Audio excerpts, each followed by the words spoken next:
Iya benar. Nah, kemudian kalau di keluarga kan gitu, yang dulunya dia itu keras dengan istrinya, nah suruh sumah sama istrinya kan susah dia. Dan inilah pelajaran dari Allah itu seperti itu. Berarti dia hanya ingin sembuh karena mulutnya, Mulut aja, ya. karena keadaannya, tetapi dia tidak mau berubah.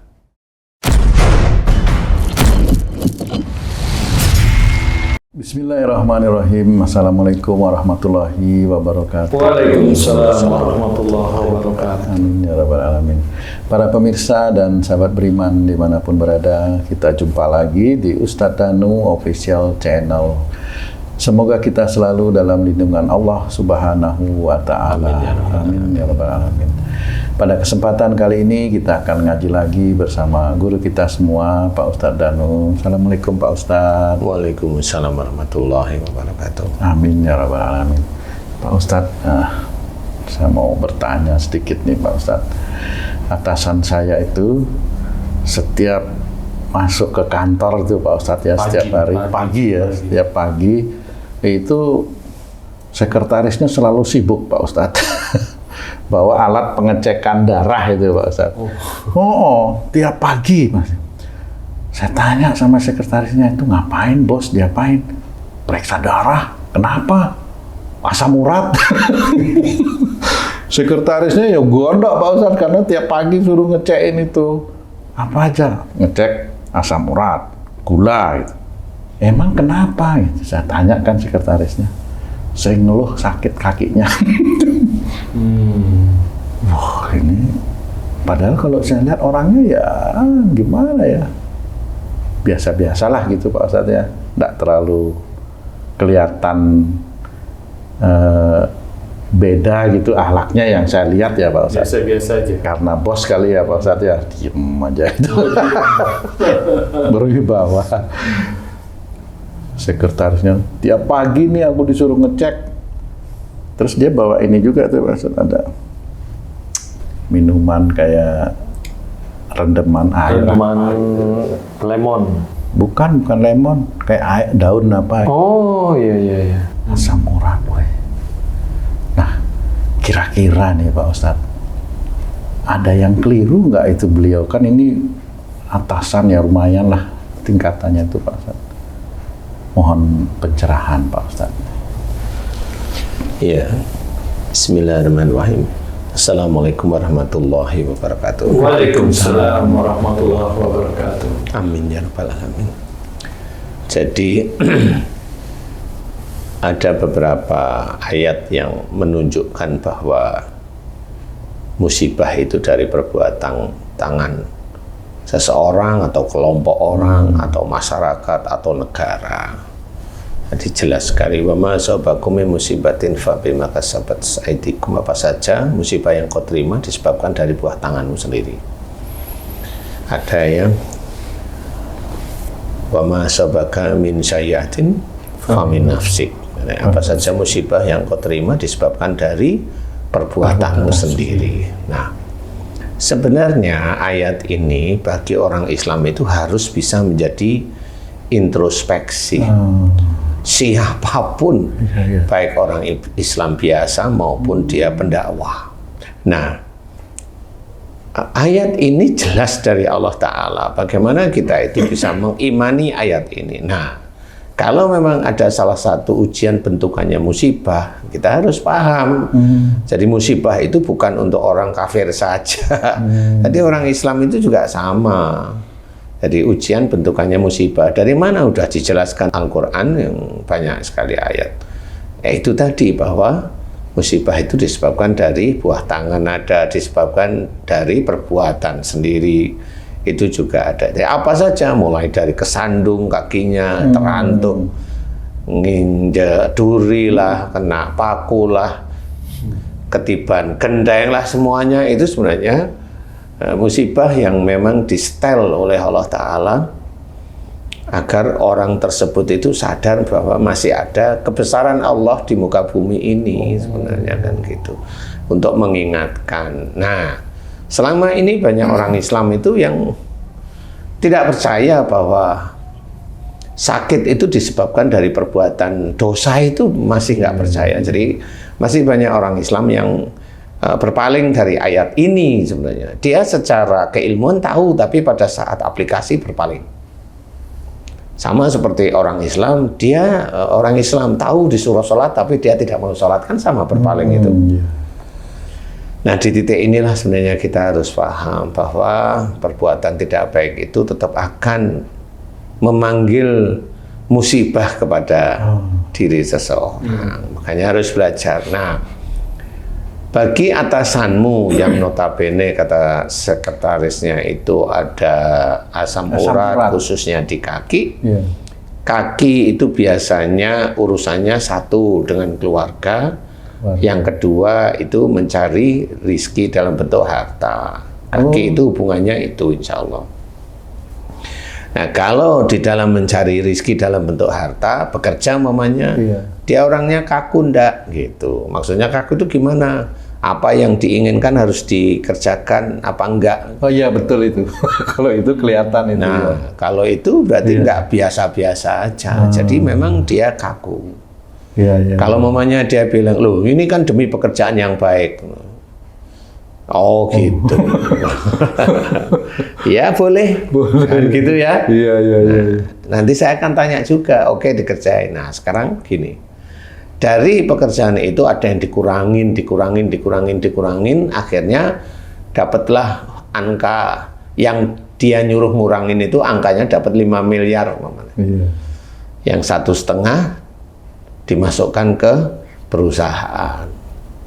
Yang 3,5 kalau mamanya tidak dikasih ke dia, marah nggak dia? Sama aja, nggak taunya dia juga dalam mengambil atau mencuri itu dia tetap ingin dilakukan juga. Nah, betul. Orang yang seperti itu satu, dia kaku di dalam melakukan pekerjaannya. Itu jelas salah di hadapan Allah Ta'ala. Karena apa? Tidak semua orang itu kayak dia, pinter maksudnya.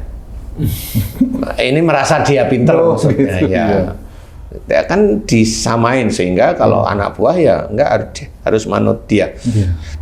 Harus nurut sama dia. Karena dia memang diizinkan oleh Allah Ta'ala jadi pejabat. Ingat ya, diizinkan itu Allah belum tentu ridho loh ya. Sama seperti perampok itu dia berhasil merampok kan belum tentu Allah itu ridho dengan apa yang dia kerjakan. Nggak mungkin Allah ridho kira-kira gitu Pak Ustaz. Ini batasan paling ringan. Sebenarnya kalau paling keras ya nggak mungkin Allah ridho. Betul. Cuma kalau memang pada waktu itu mamanya kamu disuruh, Dek minta ini dong 2M untuk proyek itu kamu kasih. Nah itu sama namanya tolong menolong di dalam berbuat dosa. Nah itu satu, dia melakukan pekerjaan karena kaki itu ada kekakuan, ada emosi, itu satu. Tapi kalau dalam pekerjaan sehari-hari kamu amati, memang dia orangnya begitu, satu dia kena. Yang kedua dengan keluarganya, khususnya dengan istrinya atau saudaranya, dia kaku dan emosional, enggak. Dalam mengarahkan keluarganya kaku dan emosional, enggak. Nah apalagi kalau dia pejabat, udah. Dia pejabat itu sama saudaranya yang bukan pejabat, wes mesti enggak ngerewes itu apa namanya ya? Enggak nganggep dia gitu. Enggak ngereken, enggak nganggep sehingga di bawahnya. Sehingga apa yang dia ngomong itu istilahnya seperti Tuhan harus dikerjakan. Seperti itu dan kalau memang dia itu di dalam keluarga seperti itu ya normal kalau Allah itu menitipkan ujian dalam bentuk musibah itu asam urat. Iya betul. Seperti itu. Nah memang asam urat itu bisa sembuh enggak? Insya Allah bisa. Cuma orangnya memang harus berubah. Nggak bisa terus datang terus langsung hilang, nggak bisa. Harus berubah. Karena itu harus mengikuti aturan Allah yang sebenarnya sudah ditulis dalam Quran. Apa aturan Allah? Illal ladzina tabu wa aslahu wa bayanu fa ulaika atubu alaihim. Jadi orang itu kalau dia sudah tahu sakit asam urat, kemudian dia taubat. Illal ladzina tabu, mereka yang telah taubat, dia harus taubat. Wa aslahu dan melakukan perbaikan. Jadi dia jangan ngulangin lagi. Nah, kalau dia masih di pekerjaan itu berarti kan kekakuannya masih ada. Nah, dia harus berubah. Gimana? Yang dulunya kaku kan jadi aware lah istilahnya. Ya apa namanya, lebih bijak, Iya, benar, lebih pengertian. Bisa enggak? Nah, kalau dia sudah ditancepin hati sama pikirannya sama yang namanya setan penjabat, enggak mau. Setan lebih kuat nancep pada hatinya sama pikirannya. Enggak mau, dia lebih pengertian, itu enggak mau biasanya. Biasanya loh ya, kecuali dia betul-betul dihajar beneran, jatuh mau mati, baru ya Allah beri saya kesempatan hidup. Itu pun masih belum tentu serius dia bilang sama Allah. Paling berapa bulan kumat lagi. Paling berapa hari atau berapa minggu kumat lagi kan gitu ya. Nah, di titik inilah sulitnya orang itu untuk berubah. Tapi saya tidak bilang, ini saya bilang sulit itu maksud saya ini secara psikologis manusia ya. Kalau dia kerjaan di situ mau berubah gimana? Wong dia menganggap dirinya Tuhan. Orang itu harus hormat dengan dia. Apa yang dia omongkan harus diturutin, satu di pekerjaan. Padahal dia ingin sembuh, kan dia harus berubah. Betul. Yang harus dulu itu terus wajahnya itu kaku menjadi wajah yang sumeh itu banyak senyum. Ya, banyak senyum. Kan gitu ya. Kemudian ya tidak ada batas antara dia dengan anak buahnya, ini kan susah itu. Benar. Iya kan? Iya, benar. Nah, kemudian kalau di keluarga kan gitu, yang dulunya dia itu keras dengan istrinya, nah suruh sumeh sama istrinya kan susah dia. Dan inilah pelajaran dari Allah itu seperti itu. Berarti dia hanya ingin sembuh karena mulutnya, aja, ya. karena keadaannya, tetapi dia tidak mau berubah. Dia tidak mau berubah. Itu yang akan menjadi kesulitan. Ya, dan itu gambaran mudah sekali terkena stroke, mudah sekali terkena jantung koroner seperti itu. Jadi banyak hal yang bisa menjadikan, karena apa ya, mengkristal itu semua, sendi-sendinya, itu, pembuluh darahnya itu mengkristal sehingga itu menyebabkan keras, apa namanya, seperti infeksi, merah merona kayak dikasih rok pipi itu loh.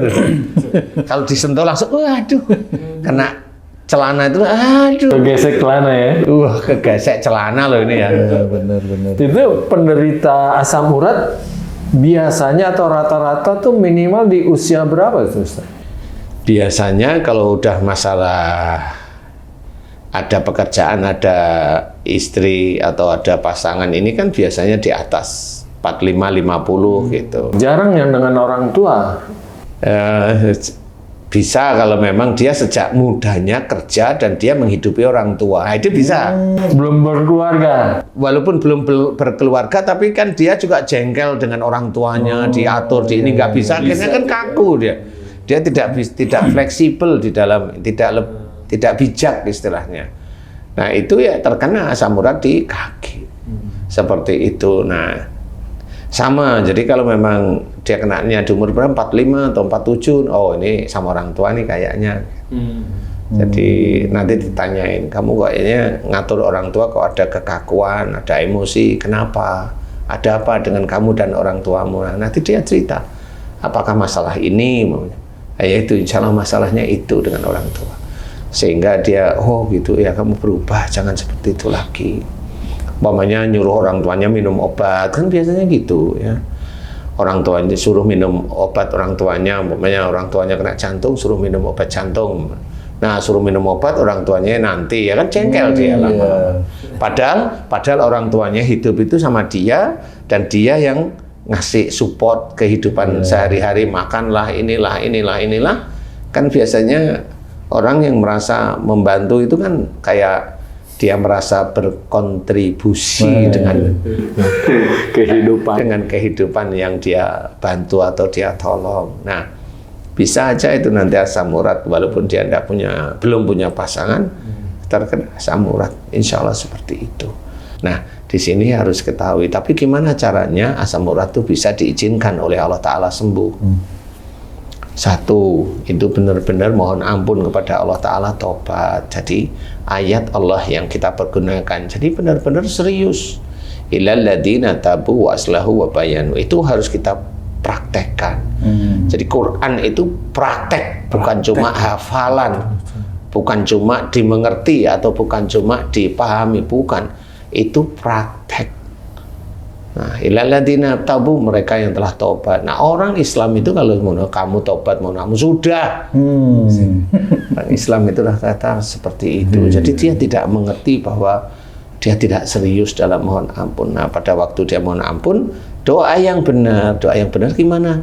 Bilang sama Allah Ta'ala, doa kepada Allah Ta'ala, ya Allah, jika asam uratku di kaki, di jempol, di mata kaki, insya Allah disebabkan aku dalam melakukan pekerjaan sehari-hari ada kekakuan, ada marah, tidak fleksibel, tidak luas, dan dalam mengatur rumah tangga dengan istriku aku emosional, kaku, merendahkan istriku, dan marah kalau istriku tidak menurut pada diriku. Jika itu dosa di hadapanmu, ya Allah, ampuni dosa-dosaku, astagfirullah. Nah, kan jelas itu.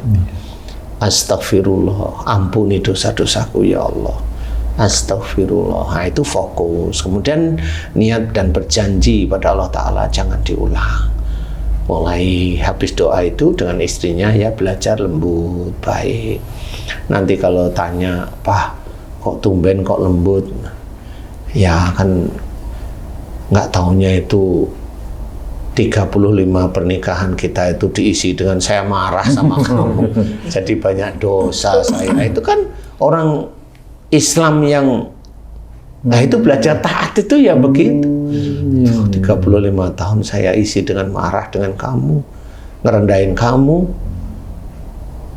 salah aku marah, kaku, nggak cocok aku pergi, aku tidur di luar, kan gitu. Iya, papa selama ini banyak tidur di luar, diemnya.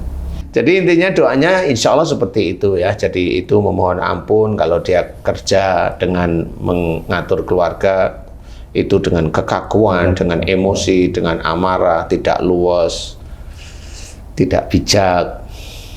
Orang harus ngikutin dia seperti itu, dimohonkan ampunan kepada Allah Ta'ala. Dan insya Allah kalau berjalannya waktu, insya Allah itu akan dikurangi oleh Allah Ta'ala.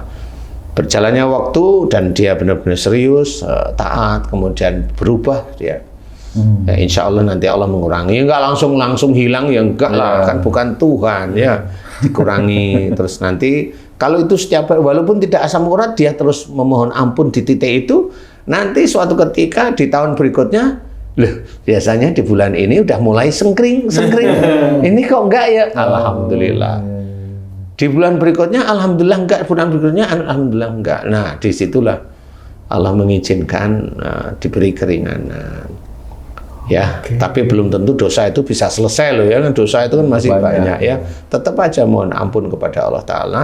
Merasa kita dosa banyak. Karena apa? Dengan merasa dosa kita banyak, kita selalu memohon ampun kepada Allah Ta'ala. Kita takut dengan azab Allah nanti di akhirat, dimasukkan neraka, sehingga kita mohon ampun terus-menerus. Tanpa lihat kita itu berdosa atau enggak, yang penting kita mohon ampun kepada Allah Ta'ala terus-terus. Nah, itu ciri orang yang bertakwa. Jadi tidak usah sekali itu bersalah dengan istri terus mohon ampun, minta maaf, boleh, itu baik. Tapi dalam kondisi tidak ada masalah pun dia selalu mohon ampun. Karena kesalahan dan dosa-dosa kita kan kita tidak tahu seberapa banyak. Yang tahu itu malaikat. Dan kita nggak bisa tahu, malaikat hati dosa saya masih berapa? Artinya kuncinya itu kan pada muhasabah itu ya, itu istilahnya introspeksi diri itu kuncinya Pak Ustadz ya. Introspeksi itu benar. Jadi itu yang kalau zaman sekarang itu menengok ke belakang itu ya tentang dosa-dosa itu emang penting juga. Karena orang nengok ke belakang kemudian mohon ampun kepada Allah Ta'ala itu bagus. Khusus nengok ke belakang itu atas dosa. Atas dosa. Jangan nengok ke belakang itu ibadah atau amal soleh, jangan. Itu kalau kita nengok ke belakang, aku habis nolong ini, oh aku habis sedekah, aku habis ini. Enggak boleh. Wah, itu malah sombong, malah Merusak ya. Ustadz, kalau ada orang yang takut nih, istilahnya udah banyak berbuat salah tapi belum sakit nih Ustadz. Alhamdulillahnya udah sadar, jadi buru-buru dia bertobat supaya Nggak sakit. musibah sakit ini nggak datang gitu. Apa bisa seperti itu? Bisa ya? bisa. Itu hidayah. Nah, itu. Hidayah yang seperti itu banyak kasus. Ya. Banyak kasus itu maksudnya ya banyak kasus itu maksudnya ya orang yang diberi hidayah oleh Allah Ta'ala mengetahui banyak kesalahan. Jadi umpamanya begini nih, seseorang yang berdakwah, dia kan ngomong terus. Ya. Siapa yang akan ngoreksi omongannya benar? Iya. Kan nggak tahu. Wong dia merasa dia pendakwah. Nah, pada saat dia itu dapat hidayah dari Allah Ta'ala, dia mulai sadar, loh, aku ini kan ngomong terus ya, bisa aja tafsir dari ayat yang aku ucapkan kepada para jamaah bisa tidak cocok dengan Allah Ta'ala.